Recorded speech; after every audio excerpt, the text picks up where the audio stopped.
आज मैं अगर तुम लोगों जैसे लोगों की चलती ना मूवी माफिया, और तुम जैसे सड़े हुए सूडो जर्नलिस्ट की चलती, तो आज मैं इंडिया की टॉप एक्ट्रेस और हाईएस्ट पेड एक्ट्रेस नहीं होती। इन लोगों ने मुझे धमकी देना शुरू किया है कि मुझे बैन कर देंगे, या मेरी कोई चीज़ का मुझे कवर नहीं करेंगे, या मेरा करियर बर्बाद कर देंगे।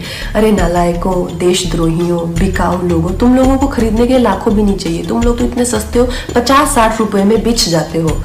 जो अपनी देश के साथ गद्दारी करे, अपनी ही थाली में जिसमें खाते हैं उसी में छेद करते हैं, तुम जैसे नालायक मुझको बर्बाद करोगे। तुम लोगों के बाप दादाओं को भी मैंने लोहे के चने चबाए हैं। ये लोग सूडो लिबरल हैं और ये लोग बिल्कुल भी सेक्युलर नहीं है। अगर ये सेक्युलर होते तो हमेशा धार्मिक चीज़ों को लेके देश की एकता पर हमेशा प्रहार नहीं करते।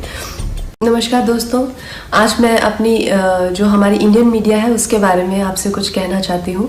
लेकिन मैं ये ज़रूर कहूँगी कि ऐसा नहीं है कि हर जगह अच्छे लोगों के साथ में कुछ बुरे लोग भी होते हैं। और जो मीडिया है उसने जितना मुझे प्रोत्साहित किया है, जितना मुझे प्रेरित किया है, इतने अच्छे सलाहकार, इतने अच्छे दोस्त जो मुझे मीडिया में मिले हैं, मैं कहूँगी कहीं ना कहीं मेरी सफलता में उनका बहुत बड़ा हाथ है। उनकी मैं हमेशा आभारी रहूँगी।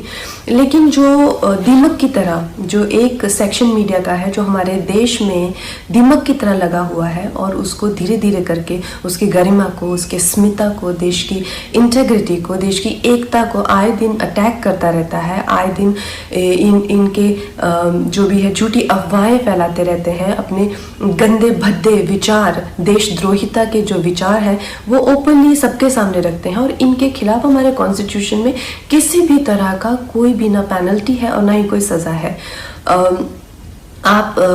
तो इस चीज़ से मुझे बहुत ही ज़्यादा ठेस लगी और मैंने अपने आप में ही ये डिसाइड कर लिया कि ये जो दो गली मीडिया है, ये जो बिकाऊ मीडिया है, जो खुद को लिबरल कहती है, सेक्युलर कहती है, और कुछ नहीं है, 10वीं फेल भी नहीं है ये लोग सूडो लिबरल है और ये लोग बिल्कुल भी सेक्युलर नहीं है। अगर ये सेक्युलर होते तो हमेशा धार्मिक चीज़ों को लेके देश की एकता पर हमेशा प्रहार नहीं करते।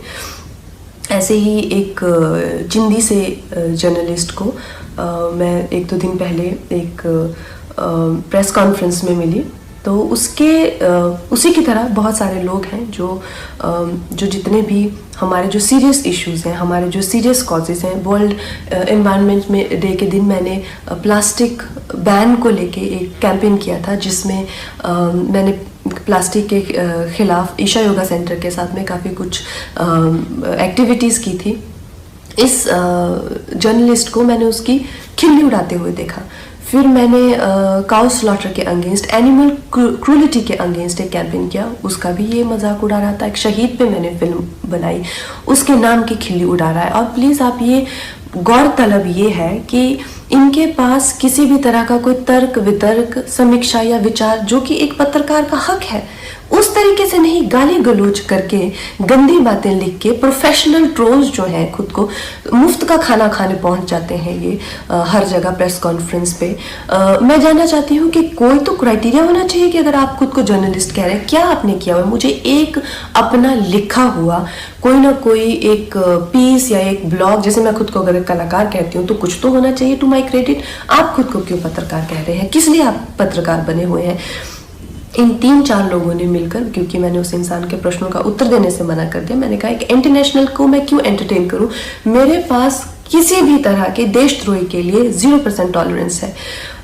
तो 3-4 लोगों ने मिलकर मेरे खिलाफ एक कोई गिल्ड बनाई है, शायद कल ही बनी है, ना ही उसकी कोई मान्यता ही है और ना ही उसकी कोई धारणा ही है। तो उस गिल्ड के चलते हुए लोगों ने मुझे धमकी देना शुरू किया है कि मुझे बैन कर देंगे, या मेरी कोई चीज़ का मुझे कवर नहीं करेंगे, या मेरा करियर बर्बाद कर देंगे।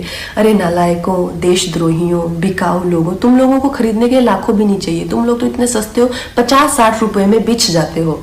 जो अपनी देश के साथ गद्दारी करे, अपनी ही थाली में जिसमें खाते हैं उसी में छेद करते हैं, तुम जैसे नालायक मुझको बर्बाद करोगे। तुम लोगों के बाप दादाओं को भी मैंने लोहे के चने चबाए हैं।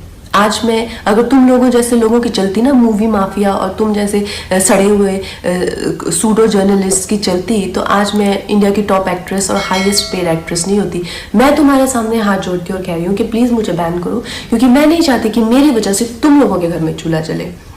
और इससे ज़्यादा बड़ा एहसान आप मुझ पे नहीं कर सकते कि आप मुझे बैन कीजिए। और जो भी मेरे भाई बहन इस देश के जो युवक युवतियाँ हैं जिन्होंने इन लोगों का बहिष्कार किया है, और जब मणिकर्णिका फिल्म भी आई थी और मूवी माफिया उसके अगेंस्ट पूरी गैंग अप हो गई थी, तो इन बच्चों ने इतने अच्छे तरह से हर दिन we stand with Manikarnika trend किया, उस फिल्म को बहुत सफल बनाया। फिल्म ने 150 करोड़ से ज़्यादा का बिजनेस किया, और इस चीज़ से मुझे इतना गर्व है अपने देशवासियों पर। आप लोगों के लिए जो हो पाएगा उससे भी ज़्यादा करके दिखाएंगे। बहुत बहुत धन्यवाद।